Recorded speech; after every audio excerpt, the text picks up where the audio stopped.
Welcome to Career Curves, where we talk to people who have interesting careers and explore how they got where they are. I'm your host, Beth Davies.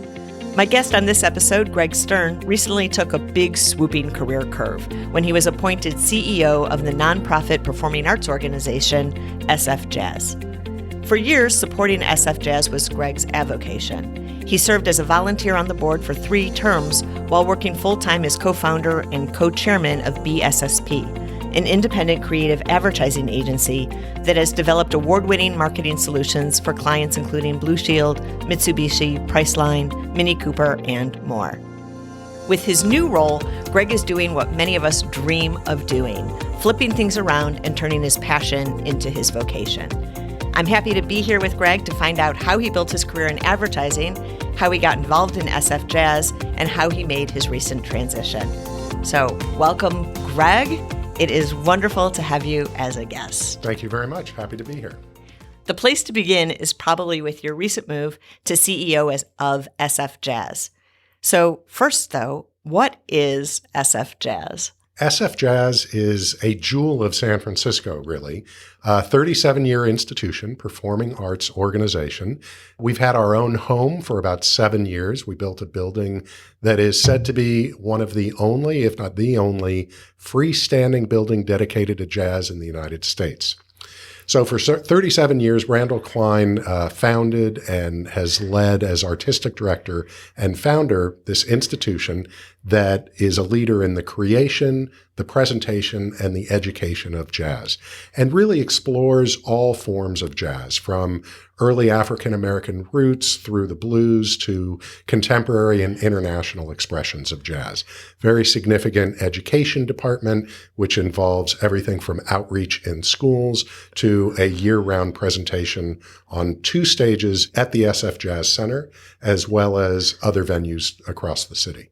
It's amazing. So as you step into this role of CEO, what will you be doing? What's your role? What I thought I would be doing when I was recruited some 6 months ago, and actually when I tossed my hat in the ring for the job, which I'll tell you about in a bit. And what I'm doing now are 2 different things, because COVID has put the brakes on presentation of performing arts. We have quickly pivoted to digital very, very quickly, and it was a long ramp up to digital. The organization before I arrived had been working on it in a very significant way, so that once shelter in place happened, they were ready. And they very quickly launched the first product called Fridays at 5, which is a weekly stream of archived concerts that have been incredibly well received. We're averaging well over 2,000 viewers each week, presented each week Friday at 5 Pacific time. And it's from the archive. Some shows as recent as 6 months, some shows that might be 5 years old. And they're incredibly relevant. They bring the artists into the live chat so that the viewers have the chance to engage in a live chat with the artists each week. And they're also raising money, both through digital memberships, money which is helping SFJAZZ stay alive, but also 50% of the tip jar, which we are giving to the artists themselves. So we're really looking at the whole digital model as a revenue share for artists, which couldn't be more relevant in these times now. So anyway, my responsibility has shifted from leadership of a very stable, ongoing organization, financially healthy, putting on 450 shows a year and so on, to survival and pivot to digital, to expand the digital product offering, and really to ensure that both from a philanthropic perspective, everything from foundation, grants, donors, but also to earned revenue through our digital offering, that we can wait out while we do not have the ability to sell tickets to a live audience and be ready to pick up when we can. You started this role in early June. Mid-June. Which means COVID was actually already in full force when you started. Did you think at that point, maybe I shouldn't take this role since it is in fact so different than what I was planning? The timing is even more interesting in that I threw my hat in the ring, as I said. I got a call from a a trustee who I had stayed in touch with. I had been on the board for about 9 years, 3 different terms. I termed off 3 years ago. And this trustee and I have stayed in touch, and he called me from New York. And he was talking about a search that he was doing in the business world. And he said, by the way, we're doing a search for the next CEO. And I was sitting in my office as co-chair of BSSP, my advertising agency. And I was just sitting back, not doing a whole lot because I had recruited my successor already. So the thought crossed my mind when he asked me if I knew of any candidates. Well, maybe I should throw my hat in the ring.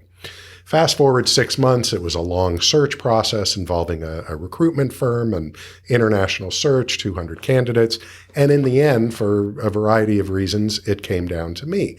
I got the offer roughly March 1st. I think it was approved by the board March 15th, right when shelter in place happened.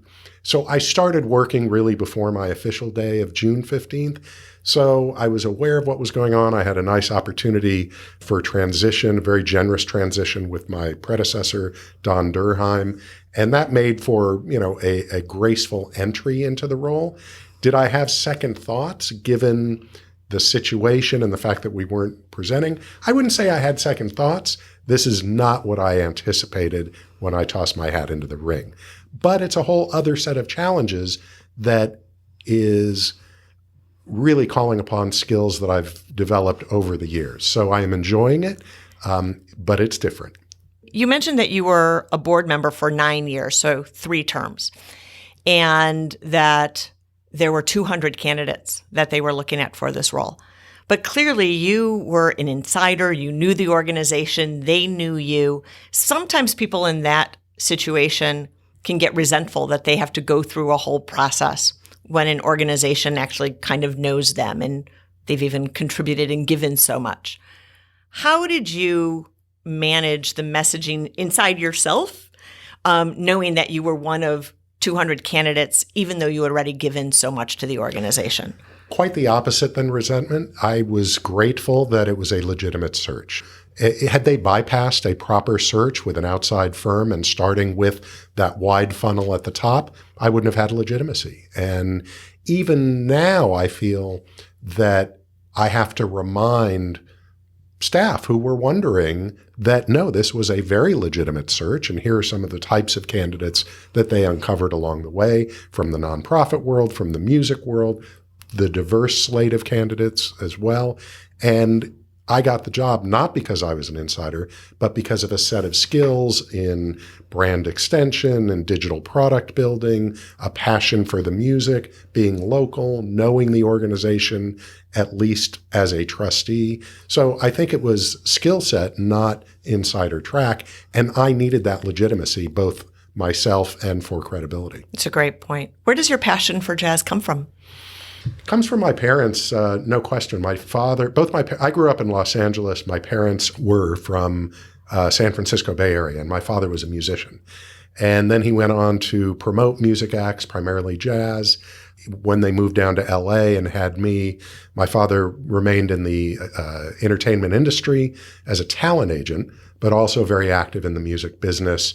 As a contractor, hiring session musicians for gigs, everything from commercial jingles to movie soundtracks to TV themes. And I would tag along and go to the studios and see this amazing array of musicians, as well as go to clubs with them. And, they were on friendly terms with some leading jazz musicians, and there was always vinyl being played and all of that. So I always loved it. When I was in college, I hosted a radio show called Jazz After Hours. Music was always a really important component in my life. I started taking piano lessons when I was very young. I've always been playing in bands. In fact, I'm currently playing in bands, dad bands, doing classic rock covers. So it's always been an outlet for me. So the ability to actually turn that into a job, I just feel incredibly privileged to be able to do. And, it was not an opportunity that I sought out. As I say, it was just opportunistic. I saw the opportunity. I raised my hand. We went through the whole process. Now, as I said, it's not what I expected, but it's a whole other set of challenges that I am relishing. But the one thing that's missing now is the performance. So I did hope and think that well, I'll be at the SFJAZZ Center several nights a week enjoying the finest music, that's a part of my life. And that part is delayed, unfortunately. We still have the digital performances, and that's great. And soon enough, hopefully, we'll be back to live performance. I'm going to hold on to your word delayed. It's going to come back. It's just delayed.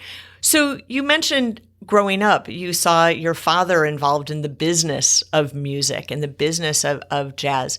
Did you think as a child that was a field that you wanted to pursue? And why didn't you, if it was? No, I never saw myself in music as a vocation, especially as a performer. I didn't have the talent or the dedication to get there, and probably not the music business either, although I didn't think about it that much. The reason I went into the advertising business is I was raised kind of a kid of media because, my dad was in that industry. I grew up in LA. A lot of stuff was about the entertainment industry. And one of the jobs that I had, I used to work for him some summers, and he would be pitching his talent to advertising agencies around LA. So, basically saying, hire this person for a commercial and as an actor, whatever. My job would be schlepping the books of headshots to agency after agency. So I knew what the inside of an agency looked like. So graduating from school, when I heard that an agency was coming to my college to recruit, there were a couple, in fact, that I signed up for interviews with, in the middle of a recession, in need of a job, I said, well, I'm familiar with that. I'll do that. And I always figured that I would do that for a couple of years and then take over my dad's business. He was an agent. He had his own talent agency. And I realized within a year or two that from my perception, in terms of the hierarchy, you have the client here who hires the agency who hires the talent, and then the agent who represents the talent. And I remember on more than one occasion, my dad having to fly off in the middle of the night to bail out a client of his talent who was somehow, arrested for misbehavior or kicked off the set or whatever. And I didn't want that. So within a couple of years of my advertising career, I realized, hey, this isn't bad. I can do this. I enjoy it. I like solving business problems with creativity. That really is the essence for me. And I always thought if I were going to write a book about my career, it would be called My Inadvertent Career, because I never intended to do it. It was not what I went to school for. I didn't expect to do that. Even when I got the job. But because of taking advantage of opportunities, after 5 years in New York, raising my hand to say, I want to go overseas. And I thought I would go to Hong Kong for 2 years. And that turned into 3. And I never thought I would go to Indonesia, but being offered the chance to run an office of about 70 people before I turned 30 in a pretty interesting part of the world, on the corporate dime. It was a training program for me, meaning on-the-job training, leading an office at that age. I took advantage of that. So a series of kind of well-timed opportunities. I feel very privileged throughout to have been, recruited at my school, to have been able to raise my hand and say, you have an office over there, I'd like to go there, and do that repeatedly. And then there was kind of a break, B-R-A-K-E. And that was, I raised my hand and said, it'd be nice to go back to the United States now. And they couldn't do it. So there's a couple of seeds that you dropped that I want to go back and pick up. One was you said that you got into the accidental part of getting even into advertising. It wasn't what your major was. And so what was your major in college, and how and why did you pick that? I went into college studying political science, and I declared that major early on, thinking I would be pre-law. And after my second pre-law course, I said, this is not for me, but I really enjoy the political science part. So I kept going with poli-sci. They didn't have minors where I was at school, but if I had one, it was music. That was what I took the most number of courses in, and specifically music production. So I was scoring friends' films, their final projects. We made a music video before MTV ever existed. I was doing a lot of music production for the radio station. I had my own show, as I mentioned. This was a commercial radio station. I made all the commercials for the radio station because I was the head of production. So I figured that I would actually go into production, whether music production or advertising production, and that Ogilvy was an open door to get there as an ad agency. And then within a year of account management, I realized this is more about creative problem solving, business problem solving. And that's why I stayed on the account management track. But no, for me, political science was very interesting. It continues to be very interesting. Law was not. You mentioned that a few agencies were coming to your college campus and you took advantage of that to get the opportunity you got with Ogilvy and Mather. Did you have to spend any time explaining away the poli-sci major, or was that just not an issue? I had 4 recruitment interviews while I was still in college, spring semester of my senior year. 2 were with advertising agencies. 1 was with a bank. And they flew me, or I guess took the train down to New York to interview with all 3. The bank, I don't even think they ever turned me down. I think I just never heard from them again. And I got the job with Ogilvy, and I had a whole spiel. And the spiel was the political science is the analytical part. The music, which was essentially a minor, is the creative part. Account management within advertising is the marrying of an analytical business strategic approach with the creative approach. And they bought it. What I think you did there, which is so important, is for us when we're interviewing to stitch together what we're doing and to create a harmonious story and not expect the person who's hiring us to stitch that together for us. And so I think it was like super smart to have that kind of a story. I don't know that it was even that calculated, but what you say is right. And that is, if you can create a narrative of the various data points in your experience or that are listed on your resume, rather than having the recruiter or interviewer do that, if you can create the story, how this led to that, and maybe you weren't interested in this, but that opened up this whole other door, then it actually begins to make sense. So the other seed that you dropped that I want to pick up has to do with the international assignments. So I think you mentioned you'd been at Ogilvy for about 5 years, developing your account management, and then had the opportunity. How did you let them know that you were interested? So I think, sometimes people hear I raised my hand, but they wonder, what does that actually look like? How do I actually express myself when I'm raising my hand? Do you remember what you did? I was always an avid international traveler. I was an exchange student the summer after 9th grade to Japan. I lived there for about 6 weeks, and then an exchange student, an AFS student, the summer after junior year in Israel. So I always loved that. And my parents never understood where it came from. My father never left the country until he was about 50. But this was something I always wanted. In fact, I remember sort of fantasizing in high school, the coolest job would be to be a National Geographic photographer. And, well, that didn't happen. But I always had the bug. I remember at Ogilvy, they would have a directory of U.S. offices and a red notebook of a directory of international offices. And I would literally just flip through and think, that's cool. That would be neat. Perth. Maybe I'll go to Perth. And I remember very much wanting to go to Australia, not Perth probably so much as Sydney. And I remember being at a party in New York and talking to this guy to this day, because this was a pivotal moment. I don't even remember who the person was, but he was a architect who worked for IMPay in Singapore. And he said, he said, you're from California. Why do you want to go to Australia? It's like California, only on the other side of the world. Go to Singapore, go to Hong Kong, go to Southeast Asia. And it was that moment that I began looking into, well, that's actually a pretty big office in Hong Kong. And I don't remember how I raised my hand so much as, big companies like that have international HR operations that you can raise your hand. And it happened that the guy who I needed to meet for that opportunity was coming into town. And next thing I know, I had an offer and It all happened probably within 3 or 4 months. What did you learn about yourself through the international assignments? Self-sufficiency. It's good to get a perspective as a foreigner, as a minority, as in some cases an outcast.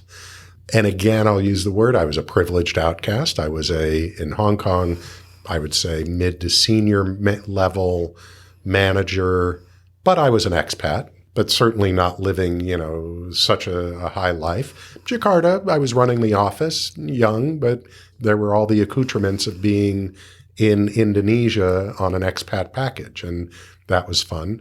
But you also learn about listening more because you're dealing with different languages. You're dealing with different levels of fluency, whether my own or my colleagues. You're dealing with cultural nuance as well. And you're alone a lot. I didn't have a family when I was there. It was before I was married and had kids. So, I was having fun. I had the opportunity to travel to Kashmir, to trek in Nepal, to spend weekends in Bali. I mean, I took advantage of all of that and really, really enjoyed the adventure side of it. I continued to make music. I got myself sort of a little studio setup rig kind of thing. And just, I had fun and built a career and saw the world. I just felt really fortunate to have that ability. It's not for everybody because a lot of people don't want that level of discomfort of being a foreigner, of being a minority or not speaking the language necessarily.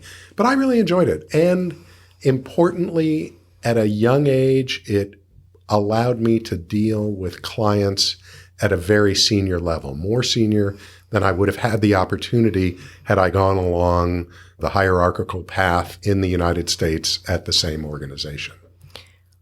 So you mentioned that there was a point when you were ready to come back to the U.S. after you were about 10 years at Ogilvy. 6 years overseas, 10 years total. And why were you looking to come back to the U.S.? There were a couple reasons. I saw a dynamic among fellow expatriates, particularly in a place like Indonesia, that over 7 years, that was kind of the figure that I identified. After that, you can't come back. You get used to the lifestyle. You get used to the package. You stop learning about what might be going on, the trends in a particular industry in the United States or in Europe. I would have been happy to go to Europe. And I kind of raised my hand for that. And that didn't happen for one reason or another. Raised my hand for a couple other things. Didn't happen for one reason or another. Took the opportunity on my 10th college reunion to be in the U.S., drop off some resumes in an interview in New York, a couple in L.A., because I was familiar with those two cities. And I said, why not go up to San Francisco? Had an offer from New York, had an offer from San Francisco, took the San Francisco offer, and it was with what is now arguably the most famous agency in San Francisco, Goodby Silverstein and Partners. Well, I guess that's what it's called now. At the time, it was Goodby Berlin and Silverstein. I'd never heard of them, but I knew a guy who worked there, and he said, why don't you come in and interview while you're here? It's kind of a funny story. I go back to Jakarta, didn't have the job yet. I was told, if we win the Sega business, we'll hire you to run it. So I get a call one morning from my father, and he's reading the Wall Street Journal. He says, Goodby just won Sega. I guess you have a job. and that was how I got it. One question more about Ogilvy before we move on to the new job. You mentioned that you were looking for opportunities to come either to the U.S. or to Europe, and you weren't finding them. How did you not process that, or did you process that as rejection? Because here on the other cases, you had raised your hand and gotten a yes, and it had opened doors, but you weren't getting it this time.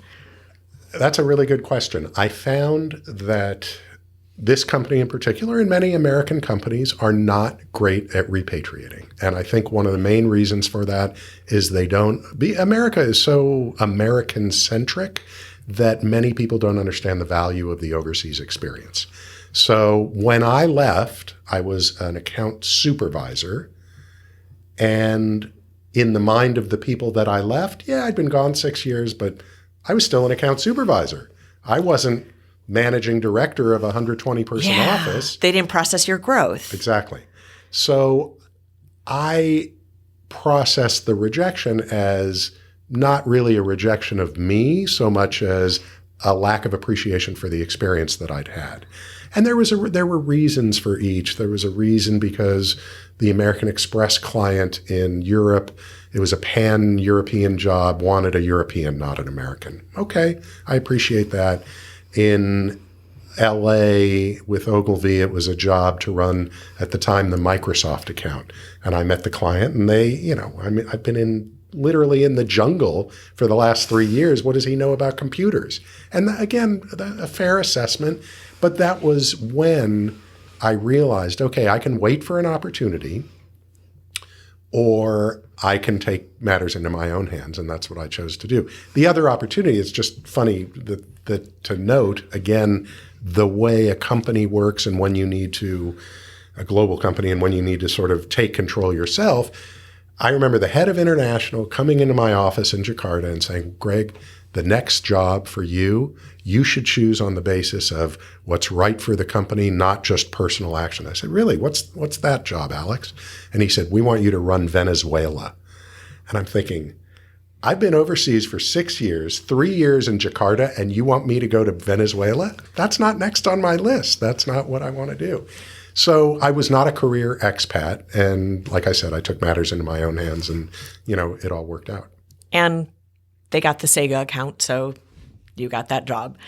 So you go to Goodby, Silverstein and Partners, and tell me about that transition. What was it like starting at a new firm after really 10 years of knowing so well the firm you'd been at? It was a lot harder than moving overseas.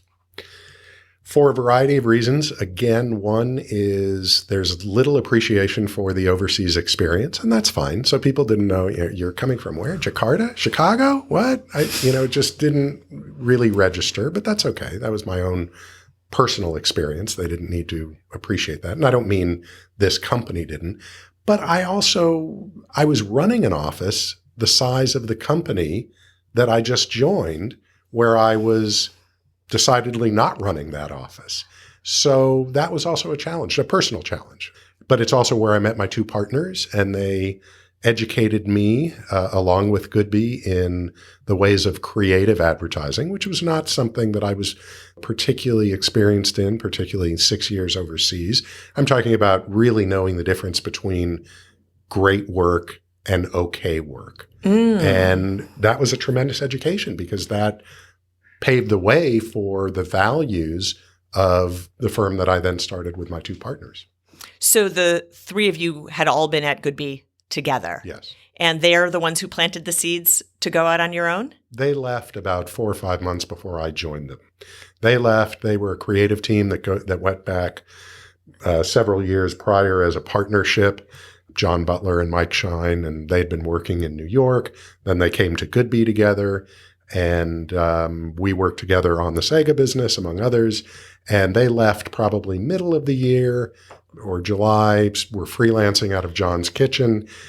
We went on a boat trip on Halloween, salmon fishing, where we caught a barracuda instead of salmon. And they showed me a little lab book that said, look how much money we're making. If you join us and we keep making this money, we're going to have this amount per person for, each month. And I bought it and I joined them. And literally January 1st, we added a name to what had been Butler Shine. It became Butler Shine and Stern. And we launched. And we launched with enough naivete and ambition and luck. We were very, very fortunate in a bunch of ways, just circumstantial, that it ended up working out.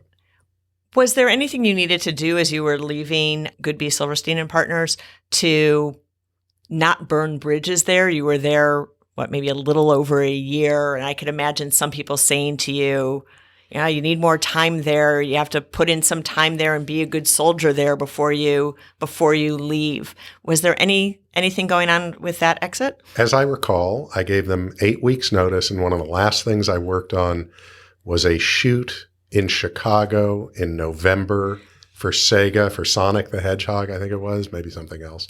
And freezing my butt off in Chicago on an outdoor shoot. So yeah, I gave them notice. And I was fair. You're like, okay, that's it. I paid my dues. Yeah. I'm out of here. Exactly. So as you're starting the new firm with your two partners, if my math is right, you're in your early 30s at this point. Any hesitation about starting a firm at such a young age? I'll tell you what I did before, because it speaks to the international experience. I took a trip back to Asia, and I saw friends in Singapore and friends in Indonesia. And I remember diving off the coast of Chandidasa and deciding, what the hell, why don't I do this? There's literally nothing to lose. But I thought about at the time, maybe I'll go back to Asia, and do that. And the night before I was flying back, I was with a bunch of expats, and they were all like, how did you get back? And they were all sort of in this gilded cage, and they wanted to know how I actually made it back to the US. So I realized, okay, maybe this isn't the place I want to go back to. And again, different strokes. Some people are very happy to, have a 20-year career in life or more there, or retire there. I had no hesitation because, again, we were naive enough that it worked, but also I always said to myself, the worst case scenario is it doesn't work in a year, and I will have learned a lot. And then I get a job. Any messages from others in your life, like a parent saying, it's not stable enough, you should stay with an agency? Not at all. My dad was an entrepreneur. He supported it from the beginning. So you built that business, and it did succeed in spite of your naivete. So you guys obviously had some skills and did some things right for 25 years. 27 now. 27 now. And how did you keep yourself interested in that field and that business for such an extended length of time? Mainly because the business continues and did continue to change so much at the time. And if you think about when we got started, our very first contract was to produce 2 radio commercials a month for Miller's Outpost. We would then do print advertising for other clients, and we'd do television, but that was it. It was TV, radio, print, and out of home, outdoor. And that literally was it. And then the internet came along, and there was digital advertising and creating websites. In 2003, we acquired a company right after the dot-com bust. We acquired a digital company and integrated SF Interactive into our offering. We acquired a design firm not long after that. And, that kept it fresh, adding disciplines, growth, adding media buying and strategy as a practice as well. But I would say what made it interesting is what kept my attention in advertising for the extent of the career, over 35 years. And that is, every client is a different business. So whether you're working in pharmaceutical or financial services or automotive or travel, you get to know their business. And if you're on the client side, you get to know their business deep, but that's the only business you know. If you're on the agency side, it's not so much that you're dabbling, but you can get pretty deep in the strategic understanding of a very wide and diverse range of businesses. You talked about how advertising has changed over the years, and as it's become more and more digital, and the various businesses too that you served as clients. What was your strategy for continuous learning? Because, clearly you couldn't rest on the skills that you built at Ogilvy when you first started. You had to stay fresh. How did you do that for yourself? What was your philosophy? Well, one of the difficult things, and you asked about starting it at a pretty young age, and there are advantages, but there are distinct disadvantages as well. You stop having mentors, pretty much. I mean, you can have mentors outside of the industry, and I sort of did, not really, but there's no one in your company above you anymore who's going to teach you things. There are people below you who will teach you things, and you have to be receptive to that and recognize that. The other thing, starting at so young, as a disadvantage, although I'd been dealing with a more senior level of client overseas because I was running the Ogilvy office there. That was a different situation. And here I was 31, but the CEOs of the companies were generally in their 40s or older, and I didn't necessarily have the experience of them as peers. And I saw other companies, competitors of ours, who started 10 years later when they were 40, 42, who immediately were able to jump into a peer-to-peer role with the leadership of their client companies. So I would say that was a disadvantage that I only saw in hindsight. But you asked, how did we continue to learn? Partnering with others, reading. I tend not to read business books, but I read a lot of trade press. I got very involved and remain very involved in the industry trade association, and that provided an opportunity for continuous learning through professional development, exposure to agencies and talent well beyond the size and scope of BSSP and on a national and international level. Yeah, it's almost like you could find your mentors in that agency. So somewhere along your journey growing the firm that you started, you did get involved with SFJAZZ. Mm-hmm. How and why did you decide to pick up your board position with them?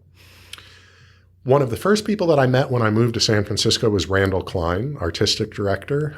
So I was always a fan of the shows. I became aware of the organization through him. I was a patron. I would go to shows. I was a donor. We, BSSP, in fact, John Butler and Mike Shine, before I joined them, did a pro bono spot for SFJAZZ, just coincidentally. Then after I joined them, we continued to do some work with them. One of the spots we did won a Gold Lion at Cannes, which was nice, good recognition for us and for SFJAZZ. And I had just stayed in touch with Randall. Eventually, I was invited to be on the board. Before that, I think I was on the marketing committee as a non-trustee. So I just stayed involved. I contributed my time. Once I was invited to be a trustee, it was in the middle of the campaign to build their own building. So I saw tremendous transition from SFJAZZ as a nomadic presenter to one where they had a first-class center in which to present, which also increased the frequency of concerts that they were able to present as well. So I just had stayed in touch, and it was just something that it was as I said at the beginning, a jewel in San Francisco that I always loved. And once I had the opportunity to get more inside, I took advantage of that invitation. One of the things people always ask about is work-life balance and how to find time for things that are important to them. And I imagine somewhere along this way, too, you did start a family. How did you get the time? How did you create the space and that balance for what was your avocation at the time, which was being involved with SFJAZZ? I found time to sit on a variety of boards, school board, the 4A's Industry Trade Association board, and the SFJAZZ board. It's possible all three overlapped at once. Maybe it was only two at a time. You find the time. You hire good people to do their jobs. I found with my partners, John Butler and Mike Shine, a mutual interdependence. And what that means is they did things I couldn't do. I did things they couldn't do. And we relied on each other in a very positive way. I continued to learn. Mike has since retired, and John and I are the primary owners of the company. But with other partners, I continued to learn from those partners. But because we had our areas of expertise, we were able to rely on each other also, which allowed for a work-life balance and allowed me to devote the time to the other areas of interest. You mentioned you're now co-chair of BSSP.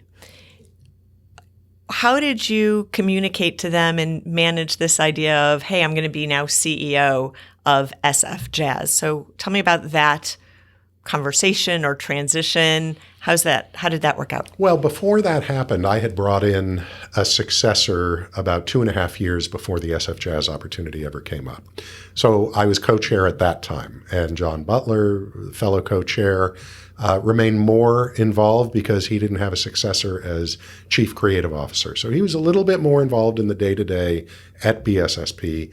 The two of us moved off the main floor. We were sharing an office, not coming in all the time. I was coming in, 4 or 5 days a week, but a few hours. That was when I had a really nice work-life balance. There was a lot of yoga involved, a lot of music involved, a lot of reading. And then the SFJAZZ opportunity came up. As it turned out, the first successor did not work out, but I brought in a subsequent successor who started March 3rd and basically has been doing a fine job running the company from her home because 2 weeks later it was shelter in place. And she is an alum of BSSP, so she knows us, she knows the culture. Point is, the company is in very good hands. I had not been involved in the day-to-day for well over 2 years. It was an opportunity for me to say, this isn't disruptive. I'm not involved with clients. I will continue in a co-chairman, advisor, mentor, coaching, strategic consultancy role. And I'm taking this other job, and it's not going to cause a hitch in our day-to-day operations at all. Yeah, it really flips the time allocation that you were doing before, where the firm had been the day job, the volunteering on the board was the side hustle, and now almost having that flipped. So I'm going to ask you a question kind of that I asked you earlier, but a little different this time. So I said before, did people say you were a little bit crazy to be starting a firm at age 30? So now here you are, you're winding down, having been the CEO of an advertising agency, you're getting to relax more, and now you're about to sign up. This is now kind of going back a few months ago, right? About to sign up for a CEO job, full-time, all in. Did people now say to you, what are you doing? You're supposed to be easing out at this stage. What are you doing taking on a role like this? And how did you answer that? No one has said that, actually. I think that people recognize the ability to turn a passion into a job is rare, and to take advantage of that opportunity is, a unique opportunity that I couldn't pass up. I think now there's more scratching of heads as to, you sure you want this? Just given the circumstances. Sure. There are a lot of people, especially even people who are young in their career, who really want to make their avocation their vocation. What advice do you have for people who are trying to figure out how and when to do that? It's not always possible. It just isn't. I don't think planning a career is necessarily the best thing to do either, because the best opportunities come from nowhere, and you need to be aware of them enough to take advantage of them. And this is my entire career is an example of that. And I understand my career might not apply to everybody, but I didn't plan it. Like I said at the beginning, this is my inadvertent career, this cherry on the top of, working in the performing arts industry in a genre of music that I love I am the luckiest man in the world. So I don't think that can be planned. That isn't to say that you can't take your passion and turn it into a career. And one of the things that I am now more aware of in this job than I ever had been before is the amount of passion of people working in the nonprofit sector. And it shouldn't be surprising to me. And I've certainly partnered with nonprofits before, and I see it in education, and I see it in the trade association, which is a nonprofit. And I saw it to some degree with SFJAZZ. But I mean, there is a load of talent within the organization that could be applying their talent and skills elsewhere, but they love this organization. They love what we do, from education to presentation. And that's why they're doing it. Question for you about the arts. So this is, as you said at the beginning, a really hard time for the arts, and especially the performing arts. For people who are younger in their careers and thinking that they want to build a career in the arts, as we sit here today, all these things we can't plan, nobody could have planned where we are today. What advice would you give for somebody who's passionate about a career in the arts and in this field? understand the opportunity of digital presentation, be flexible, nimble, agile, iterative, know that the previous and traditional way of doing things does not apply. Depending on what area a person might want to work in the arts would also affect my advice. There will always be room for development professionals. And it's very interesting. There are people with a passion for the strategy of raising money. And there are other people who say, I could never do that. Don't make me ask. But it's a fundamental part of any nonprofit organization. And it requires professionals, and there are professionals who do it. So whether you want to be in performing arts or some other nonprofit, if that's your passion, you will always have a role. If your passion is business strategy, that applies as well. It's just right now the challenge, because the earned revenue, whether in SFJAZZ, our organization, or any other performing arts or many other nonprofits for that matter, is so compromised right now that we need to find other ways of doing things. Present ourselves digitally, make sure there's a revenue stream from that, have a robust, solid plan for survival so that in our philanthropic efforts and development efforts, there's a solid response to that as well.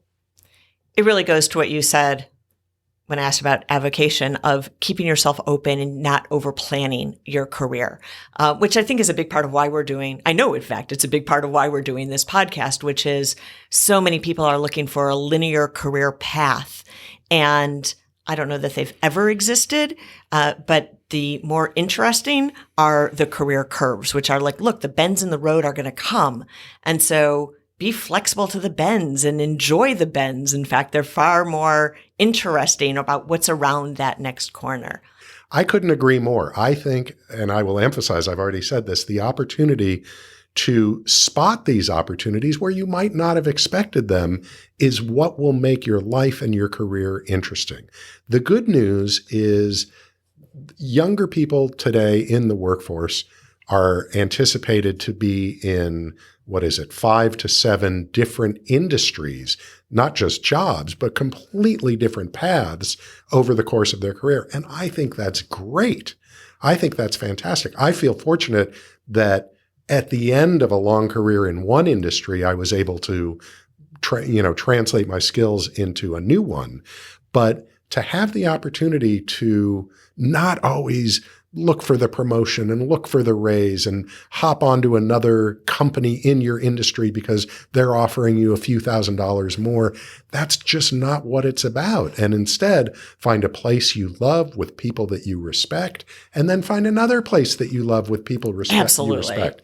And if you can find purpose in what you're doing as well, and it doesn't need to be capital P purpose in that you're changing the world, all the better if you are, but just your own sense of purpose. A lawyer can find purpose. An architect can find purpose. Certainly in the nonprofit world, there might be more sense of that, but it doesn't need to be as overt as that. You can find purpose in any commercial activity, Absolutely, depending on what turns you on, really. Wonderful. I've got 4 more questions for you. My first one is, what would you say is the smartest career move you ever made, whether intentionally or accidentally?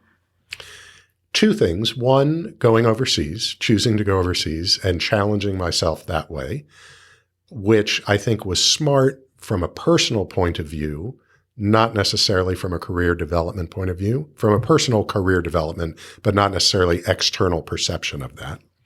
And saying yes when John Butler and Mike Shine invited me to join them. Making that leap. If you could have one do-over, what would it be and why?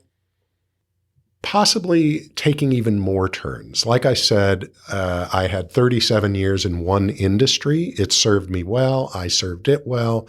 There was expansion in it through my board service and chairman of the trade association and acquiring companies. But because we started something early and never sold it, and we still are independent, there weren't a lot of options unless I was going to leave my partners to do something else. So I don't regret that, But that was a long path and a very gratifying path. And, again, one that I'm fortunate that I was on. But had there been an opportunity for more turns, keep in mind, I started my career in the advertising business 2 weeks after graduating college. What my regret is? I was talking to somebody about this the other day. I went to school back east and I grew up in California. I've never driven across the country. Oh, you should do that. I know I should. Yeah. Oh, you absolutely should do that. It's a fabulous country. I know. Yep. If you could go back in time and give one piece of advice, career advice to your younger self, what would it be? Find more purpose within the commercial area and pivot more aggressively around 2010, 2012. And what I mean by that is we started in 94, we acquired a company in 03, we acquired a design firm shortly after that. Around 10 or 12, we had the opportunity, or the industry was shifting to a much more data-driven methodology, if you will, or service offering. We offered it, but not in the same level of depth that we could have either with an acquisition or just maybe greater investment. And just looking back, that's kind of a tactical thing, but we probably could have made more of a strategic move in that. And my last question, how do you define success for yourself? I'm going to use the word that I've said again. I'd call it 2 Ps. One is purpose, and that purpose is very individual. And one person's purpose does not necessarily apply to another. The other P is peace. And if you can find some inner peace in what you're doing, it doesn't matter if you're making money. It doesn't matter if you're, getting accelerating titles. It matters that you have some mental calm, and that comes from purpose, that comes from satisfaction in what you're doing, that comes from balance, and that will then be reflected in your family, in your friends, not living a life of anxiety, not striving for more, whatever more is. And I think that that's possible to achieve. And part of that is avocation. Part of that is outside interest. You can't expect all stimulation to come from what you do at work, whether it is meditation, whether it is swimming, whether it's running, whether it's yoga, whether it's reading. All of those things can contribute to the inner peace. And if you can find something that takes the bulk of your time, meaning your work life, that doesn't detract from that, then you're lucky. Well, I am very lucky that I got to spend this time with you today. So thank you so much for spending the time with me and sharing your story. It is very inspirational, and I wish you great success with SFJAZZ. I think they're going through a curve right now because of COVID, and I look forward to watching what you do with the organization as it comes out of the curve. But thank you so much for spending your time with us. Thank you, Beth. I've enjoyed it so much. A quick epilogue. We've posted links to SFJAZZ and BSSP on our website, careercurves.com. While there, you can find a full transcript of this episode, past episodes, and resources to help you in your career. If you enjoyed this episode, we hope you'll subscribe and tell your friends. Finally, be sure to like us on Apple Podcasts, and we'd love it if you left us a review. That's it for this episode. As always, thanks for listening.